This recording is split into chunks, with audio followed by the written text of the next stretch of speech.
Falar da Idade Média sem falar da igreja, não tem como, né? Nós estamos diante, dentro da Idade Média, da instituição mais poderosa daquele momento, a Igreja Católica.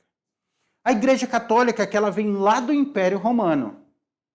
O Império Romano se converteu ao catolicismo, depois nós tivemos as invasões bárbaras, nós tivemos aí toda a ocupação da Europa pelos bárbaros, mas sabe quem sobrevive? A Igreja Católica. 1000 anos de Idade Média são 1000 anos de domínio da Igreja Católica. Olha como nós estamos diante de uma instituição tão poderosa. Mas o que levou esse poder da Igreja Católica? Por que ela possuía tanto poder? Como ela conseguia controlar o seu poder dentro dessas instituições? Tudo isso nós vamos ver na aula de hoje. A aula de hoje, eu sou o professor Beto, estarei com vocês na aula de número 32, que nós iremos ver a ação da Igreja Católica, o Tribunal da Inquisição e nós iremos ver as Cruzadas. Olha, tem muita coisa interessante na aula de hoje, caros alunos. E a habilidade, avaliar criticamente conflitos culturais, sociais e políticos, econômicos ou ambientais ao longo da história. Ação da Igreja Católica. Tribunal da Inquisição. A face cruel da Igreja. Diversos países aí, cristãos, nem sempre a fé popular, lá, a fé que as pessoas acreditavam, estavam de acordo com a Igreja. A Igreja não queria aquilo dali. Havia uma série de crenças e ações denominadas heresias, que se chocavam com os dogmas da Igreja. Heresia. Dogma das igrejas. Igreja Católica, que é representada aqui hoje. Nós estamos aqui diante do Vaticano. Olha aí, nem chamei você para vir até Roma comigo. Estou aqui na Itália, estou em Roma, mas eu estou aqui no Vaticano, que ele é um país dentro de uma cidade. Vocês sabiam disso? Pois é, o Vaticano, aqui toda essa região, aqui de Vaticano. Aqui atrás de mim o Museu do Vaticano. Passei um dia todinho nesse museu, não consegui visitar todo o museu, coisa mais linda. Eu já mostrei para vocês em outras aulas as múmias que estão aqui dentro desse museu. Mas o que nós queremos falar? Que o Tribunal da Inquisição, ele é instituído dentro da Idade Média, ele é instituído para fazer um controle da população. O povo, a igreja, ela estava perdendo o domínio, porque ela pregava uma coisa e o povo acreditava noutra. Ela dizia, eu tenho dogmas. O que são dogmas? São verdades inquestionáveis dentro da igreja. Verdades inquestionáveis, a transmutação, quando o corpo, o pão vira corpo, o vinho vira sangue, aqui dali são dogmas. E outros infinitos dogmas que nós temos ali dentro da igreja. E nós temos esses dogmas, eles não podiam ser questionados. Se você questionasse aquele dogma, ou se você agisse de forma que não fosse como a igreja queria, você poderia ser um herético. Você estaria cometendo heresia. E tu sabe como começar a combater a heresia? Julgando dentro de um tribunal. Inquirindo. Acusando. Colocando a pessoa ali sem defesa. Tribunal da Inquisição. Imaginem vocês, Tribunal da Inquisição. Ali, além de você ser julgado, ser muitas vezes condenado, sabe como se obtinha as confissões? Olha aí o método de se obter a confissão.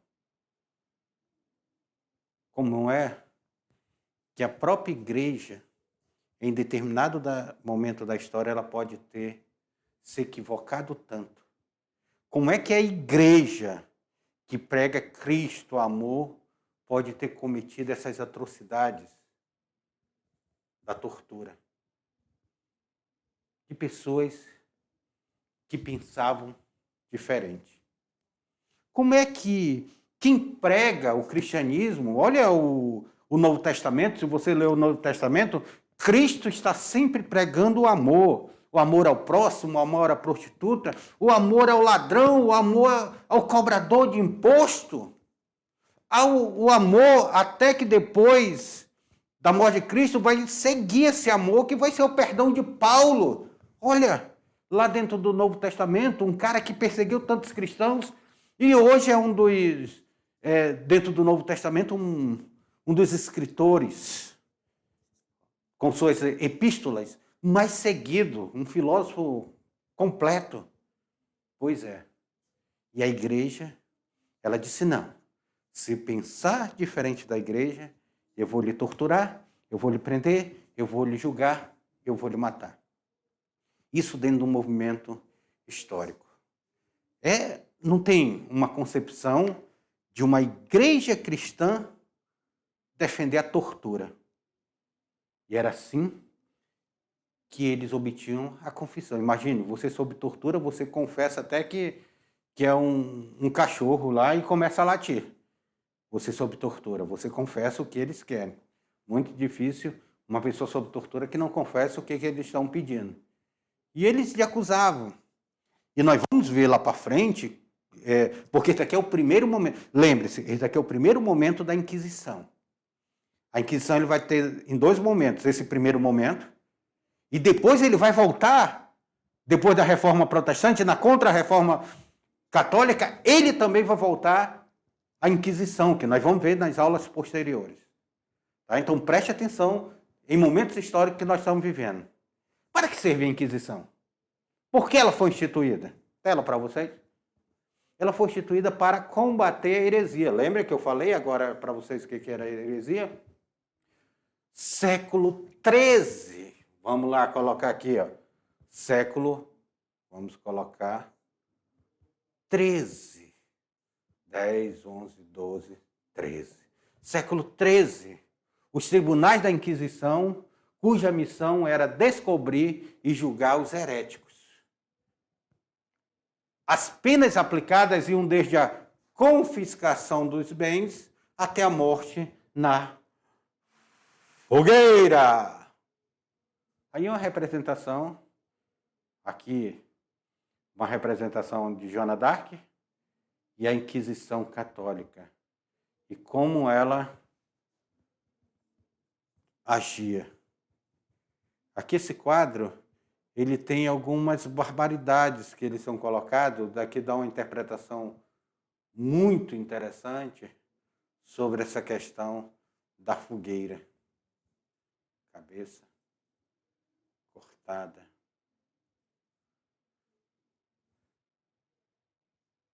Inquisição. Que momento nós vivemos?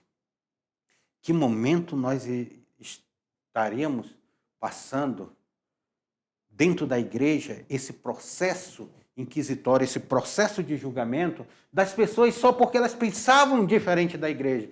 Pensam diferente de mim, então são passivas a ir para um tribunal da Inquisição. A passividade para ir para um tribunal da Inquisição é a passividade de você ser julgado, condenado, enforcado, queimado. Queimava-se na fogueira justamente para que as pessoas purificassem a sua alma. Se queimava na igreja para purificar a alma. Será que isso aí? E onde houve esses tribunais da Inquisição? Lembrando que sempre é bom lembrar que o catolicismo ele se espalha pela Europa. O professor Lourenço ainda agora estava falando sobre isso na aula dele, que a questão do catolicismo ele se espalha na Europa dentro de uma maneira que os povos bárbaros que invadiram a Europa vão se converter ao catolicismo. É por isso que a igreja passou a controlar o pensamento, controlar a política, controlar o pensamento. Imagine um momento da história onde a riqueza era dada por terra e a igreja católica possuía quase 1/3 das terras produtivas da Europa. Olha aí, você. E nós temos a Igreja Católica, os países, neste momento, ainda não temos a Reforma Protestante. A Reforma Protestante vai aparecer lá na frente. Nesse momento, no século XIII, que nós estamos estudando o aparecimento da Inquisição, a maioria dos países que vão se formar, que vão sair do domínio germânico, que vão se formar enquanto nações, são católicos. E a Inquisição estaria na tela, estaria na França, estaria na Itália, estaria na Alemanha, Portugal, Espanha. Então, a Inquisição ela estaria espalhada pela Europa nesses reinos que apresenta aqui. Na Espanha, a Espanha foi muito forte. A Espanha foi um dos lugares que a Inquisição foi mais forte. Ela tinha ela espalhava-se na vida social das pessoas e era reunir uma gigantesca burocracia pública. Tinha mais de 25 mil funcionários aí, a Inquisição. Então, esse tribunal, olha aí, era um tribunal eclesiástico aí, o tribunal da Inquisição. O cara não pagava dízimo, ia para a Inquisição. O cara não frequentava a missa, ia para a Inquisição. O cara estava lendo o que era proibido, ele iria para a Inquisição. Qualquer motivo, você poderia ir para a Inquisição. E vocês lembram ali que eu falei na aula que os bens das pessoas eram confiscados? Chegou um determinado momento que as pessoas que denunciassem as outras, por heresia, por bruxaria ou lá que fosse, tinham uma parte dos bens daquela pessoa. Então, aí era um mercado de denúncia. Olha, fulano de tal, sei não, andou fazendo um chazinho lá, acho que é bruxa. Lá ia a pessoa ser julgada e iria para a fogueira. Falar em bruxa, deixa eu colocar aqui. Vocês já ouviram falar no ranger dos dentes, quando a gente está rangendo os dentes, que diz, tu está com bruxismo? Pois é. As mulheres eram presas e elas, por estarem nervosas, elas ficavam rangendo os dentes, batendo um dente contra o outro, e disseram, olha o barulho que as bruxas fazem.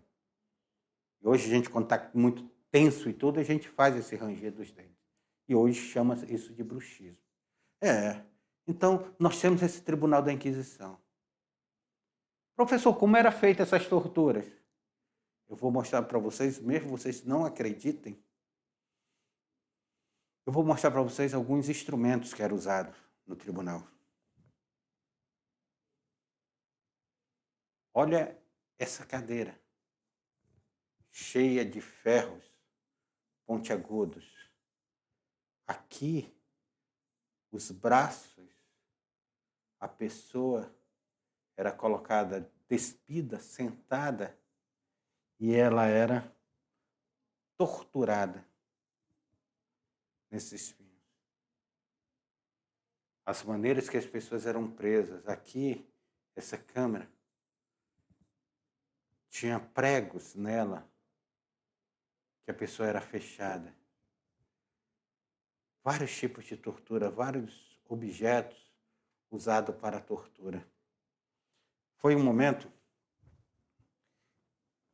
inclusive, o Papa João Paulo II, que foi um Papa revolucionário da atualidade da Igreja Católica, o Papa João Paulo II, acredito que foi em 2003, a data não me vem bem à mente agora, depois vou pesquisar e passar para vocês, o Papa, ele pediu desculpas. 2003 não, 93. Ele pediu desculpas pelas atrocidades cometidas pela Igreja Católica no Tribunal da Inquisição. Ele vem a público e ele pede desculpas por essas atrocidades. Porque ele reconheceu, inclusive ele reconheceu que Galileu Galilei teve razão. Uma das pessoas, um dos pensadores que foi julgado pelo Tribunal da Inquisição, não nesse momento que a gente está estudando, mas no momento chamado Renascimento Cultural, que nós vamos estudar mais lá para frente. Pois é, esses eram os instrumentos usados, olha aí. Esses eram os instrumentos usados neste momento.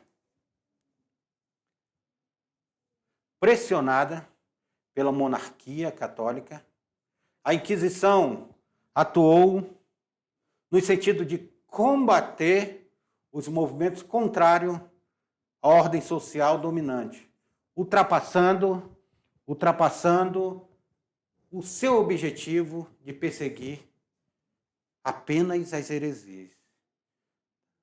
Olha aí, ó. Então, nós estamos vendo aí nesse texto aí que se eu estava ultrapassando essa questão de perseguir a heresia. No texto é bem claro aí, ó, no texto que fala para vocês, olha aí, ó. Perseguir a heresia. Então, nós temos isso aqui, ó. Um outro momento que a igreja vai utilizar a sua força para combater e tomar a Terra Santa, chamado Cruzadas. 1095. Em 1095, o Papa Urbano II iniciou a Guerra Santa contra os povos muçulmanos, que dominavam o lugar sagrado do cristianismo, a região do Santo Sepulcro em Jerusalém. Vocês lembram aqui, ó? Nesse mapa aqui a gente vê aqui, ó. Lembra aqui? Terra Prometida.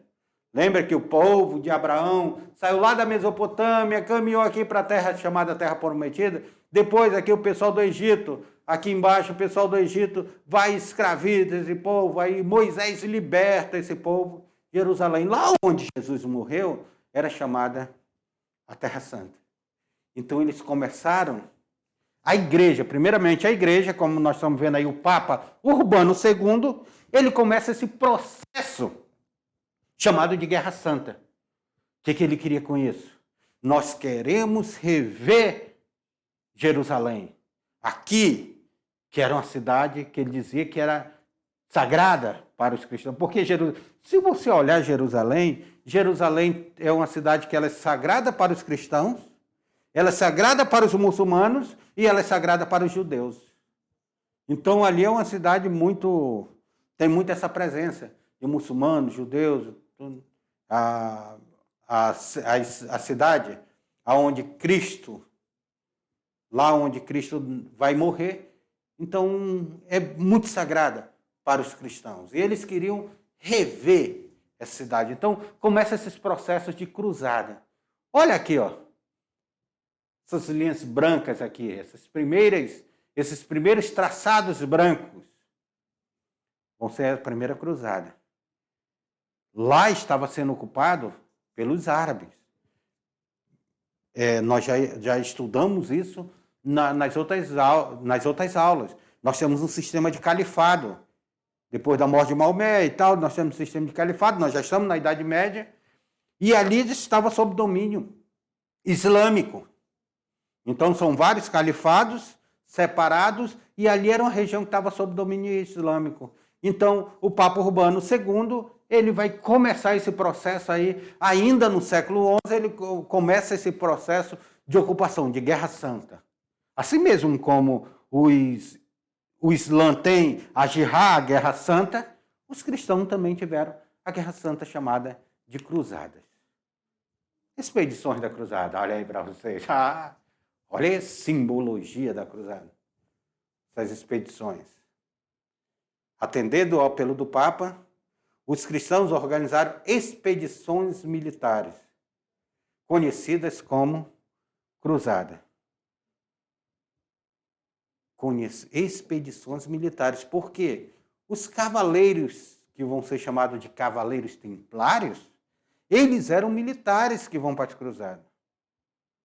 Eram militares que iam para essas cruzadas.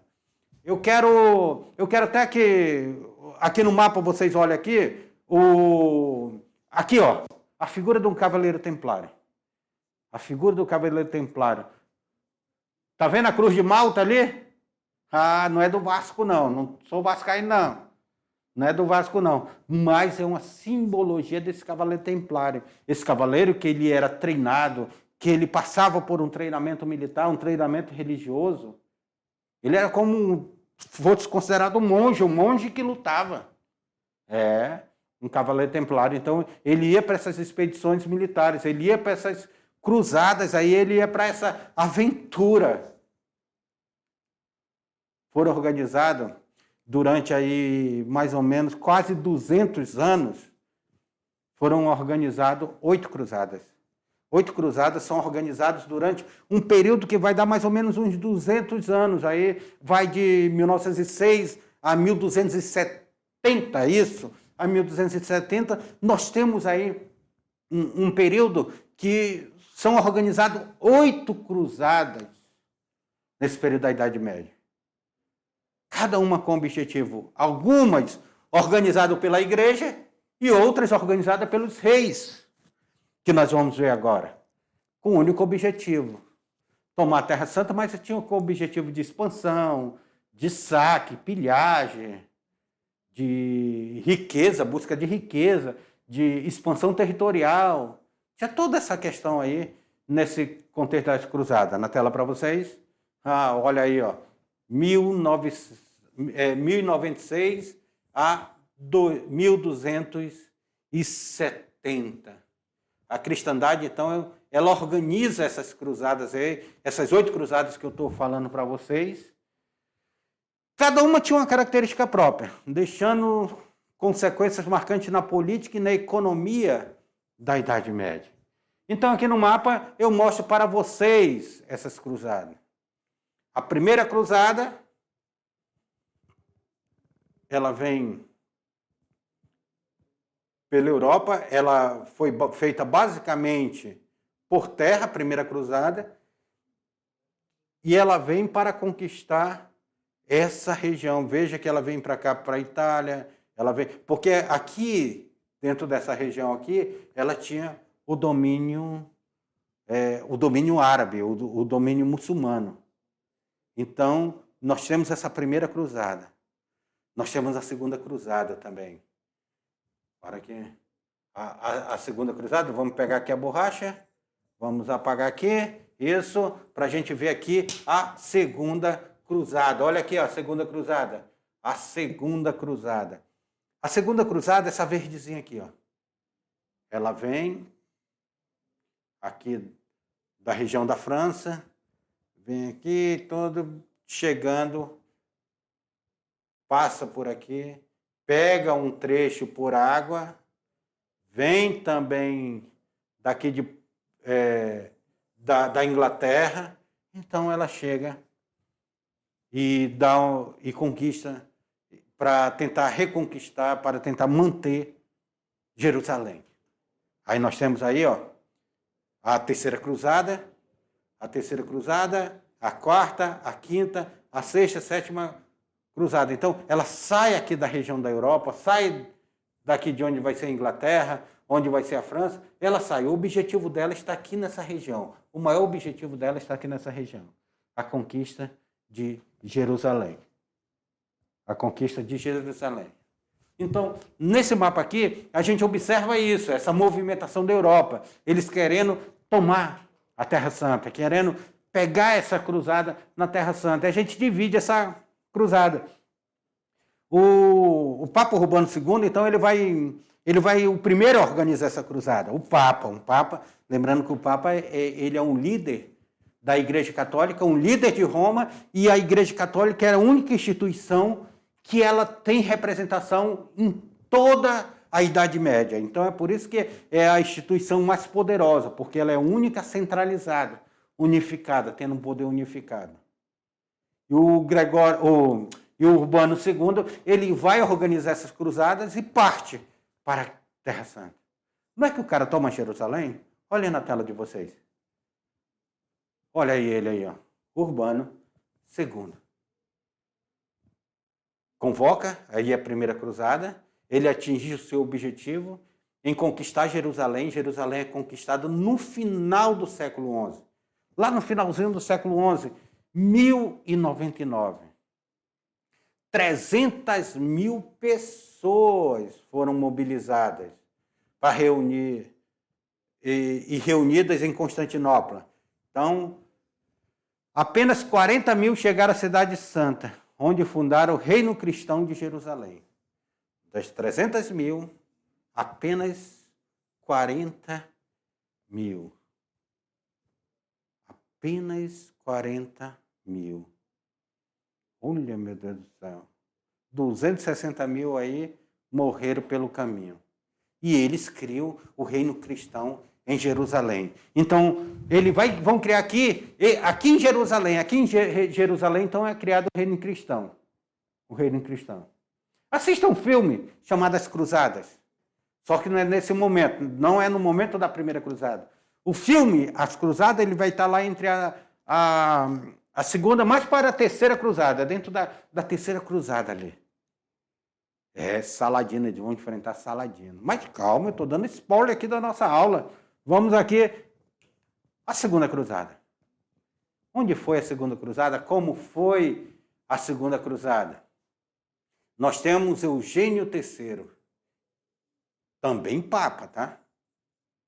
É ele que vai convocar, olha aqui o Eugênio III, é ele que vai convocar essa segunda cruzada para conseguir assegurar os domínios cristãos no Oriente, entre os muçulmanos, e houver a unificação do califado do Egito e o califado da Síria, sob o domínio saladino. Olha aí, ó.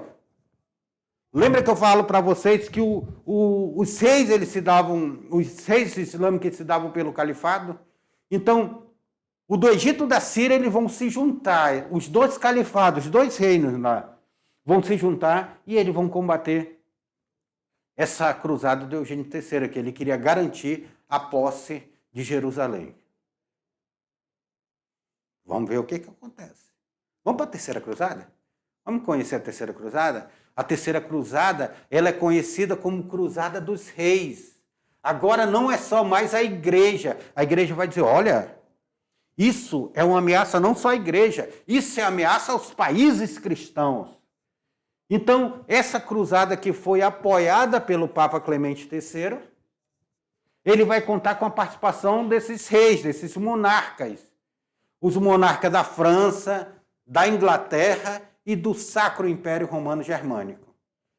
Quem são esses reis? O Felipe Augusto, da França, o Ricardo Coração de Leão, que é o único que termina a cruzada, e o Frederico Barba Ruiva, do Sacro Império Romano Germânico. Lembrando, daí já foi assunto da outra aula, que aqui nessa região aqui, onde vai pegar a Itália, a Alemanha e parte também da França, foi criado o Sacro Império Romano Germânico, aqui dentro dessa região. É criado esse Sacro Império Romano Germânico. E aí nós temos a Inglaterra também lá em cima, nós temos a França, que são reinos poderosos. E eles vão organizar essas cruzadas, vão ter apoio da Igreja Católica, o Clemente III vai dar o apoio para eles e ele sai dentro desse processo. É Saladino que está na parada. É aqui que dá nesse momento que dá aquele filme As Cruzadas, dentro dessa terceira cruzada aí. Mas o Saladino está na parada, gente. Saladino não é fácil vencer, não. Os califados estão se unindo. Querem briga? Tiveram briga. Se é guerra santa, então vamos usar o Alcorão. Começou um conflito sangrento. E o que aconteceu com essa cruzada? Qual foi o desfecho dela? Como se terminou? Olha aí, ó. Primeiramente que nós vamos ver que Frederico Barba Ruiva, ele vai morrer. O cara usou tanto aparelho, tanto armadura, que ele vai morrer afogado. Ele cai no rio e morre afogado. O Felipe Augusto, ele vai retornar à França. Não aguentou e vai retornar à França. E o Ricardo Coração de Leão, vai conquistar importante domínio.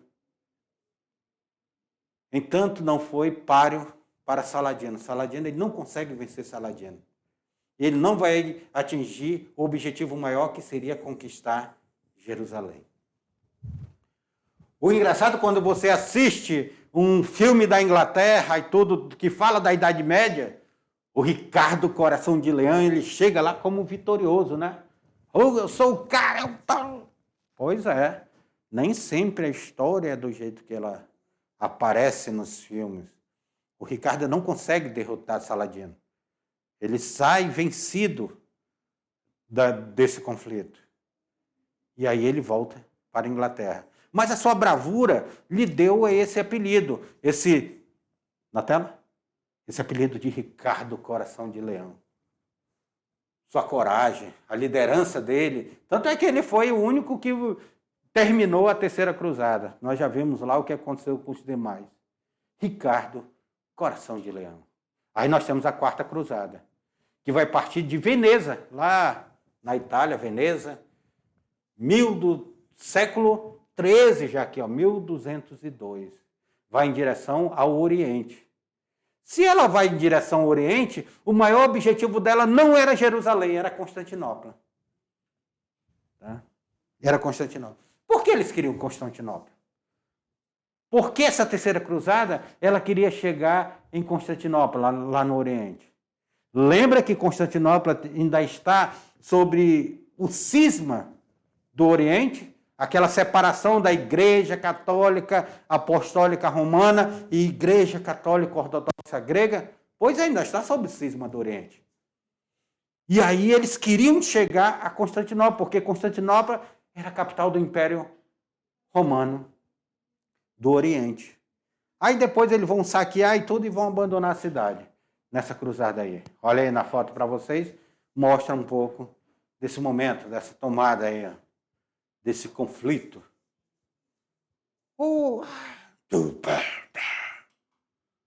Quinta Cruzada.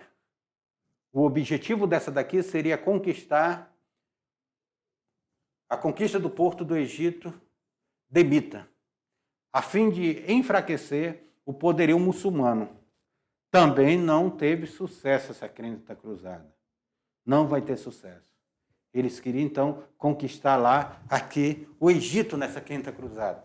Eles queriam chegar aqui e o Egito lá na África, né? Então, eles queriam conquistar o porto lá e ali eles iriam, a partir dali, eles iriam criar um fortalecimento para que esses muçulmanos não invadissem mais a Europa, não conquistassem mais a Europa.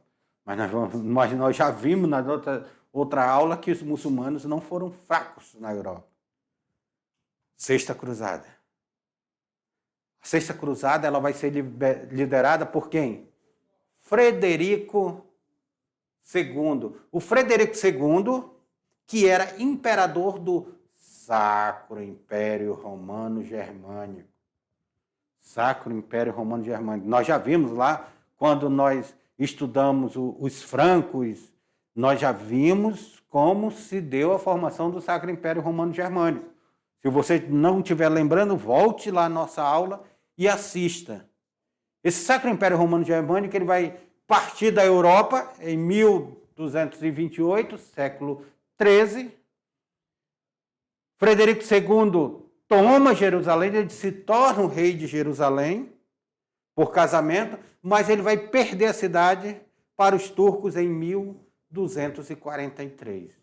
1243 ele perde aí a cidade para os turcos. 15 anos depois, ele vai perder essa cidade para os turcos. Mas ele casa lá, tem uma união, tem um acordo, e esse acordo aí vai ter um período de paz em Jerusalém. A Sétima Cruzada. Sétima Cruzada. Foi liderada por Luís IX, que é conhecido também como São Luís. Ele foi canonizado, São Luís, que era rei da França. A vitória cristã foi evitada pelas forças do Sultão Baibars. Sultão Baibars conseguiu reunificar o califado do Egito e da Síria. Então, o sultão ele vai dizer, olha, califa do Egito, estão de olho na nossa terra. Califa da Síria, estão de olho Vamos nos juntar novamente e vamos defender a nossa terra. Então, o Luís IX, São Luís, ele não conseguiu a vitória no finalzinho, mas se tornou santo dentro da igreja. A Oitava Cruzada. Aqui, Luís IX, a 8ª cruzada também, ele que vai organizar. Ele vai dizer que ele vai converter o sultão ao cristianismo. Só que São Luís vai ser capturado e depois morre de peste, ele. Então ele queria ser, nós vamos lá e nós vamos levar. É por isso que ele foi considerado santo pela igreja, pela questão da convenção, que ele iria levar a convenção. E essa vai se tornar a última cruzada. Essa vai se tornar a última cruzada, que imortalizou esses cavaleiros. Esses templários vão ser imortalizados nessas cruzadas. Os templários que depois vão ser perseguidos, os templários que vão ter uma ordem, vão ter uma riqueza muito grande devido aos saques que eles faziam. Até hoje dizem que existe um tesouro templário escondido. Até hoje tem gente que procura esse tesouro templário escondido. Outros asseguram que a maçonaria ela vem dessa ordem templária, surge dessa ordem templária também, que é uma outra concepção de o que aconteceu com esse cavaleiro templário. Esse cavaleiro templário, que eles vão estar dentro dessas cruzadas e eles vão combater muito em nome de Cristo. Mas qual a consequência para a Europa dessas cruzadas? O que trouxe de consequência? Na tela de vocês. Empobrecimento dos senhores feudais. Houve empobrecimento, porque eles perderam pessoas, eles perderam servos que foram para essas cruzadas, foram levados. Fortalecimento do poder real. Os reis se fortaleceram, o poder que na Idade Média era fragmentado, nesse momento vai ter um fortalecimento, porque são os reis que estão reunidos os exércitos. Os senhores feudais vão perder suas forças e esses reis vão aumentar suas forças. Nós temos reabertura do Mar Mediterrâneo. Mar Mediterrâneo que estava sob domínio dos muçulmanos vai ser reaberto. E esse intercâmbio comercial entre a Europa e o Oriente, eles vão liberar a Estrada da Seda, eles vão intensificar esse comércio entre a Europa e o Oriente. Ampliação do universo cultural europeu, promovido pelo contato com os orientais. Então, essas foram algumas consequências desse processo da cruzada. Eles saíram, e esse contato que eles tiveram com o Oriente, eles tiveram um contato com a civilização que tinha um desenvolvimento maior do que a Europa. Imagina, a Europa estava trancada dentro do sistema feudal, onde os senhores feudais estavam controlando tudo. Aí eles partem para a cruzada, eles partem para esse contato. Então muda. Nós temos a reabertura do Mar Mediterrâneo, nós temos essa ampliação cultural aí que eles vão enfrentar, nós temos o empobrecimento da Europa, porque a Europa ela perde pessoas que estavam produzindo a terra e elas vão ter terra devastada aí. Há um empobrecimento muito grande, mas principalmente o poder centralizado na mão do rei, ele vai reaparecer. Ele vai começar a reaparecer. Os senhores feudais perderam o poder, mas o rei ele começa a criar um poder maior. Até então esse poder estava fragmentado nos feudos. Agora começam a aparecer reis com um poder centralizado. E essa foi a nossa aula de hoje, que nós falamos mais uma vez sobre a igreja. Daqui a pouquinho eu volto para fazer revisão com vocês, ok?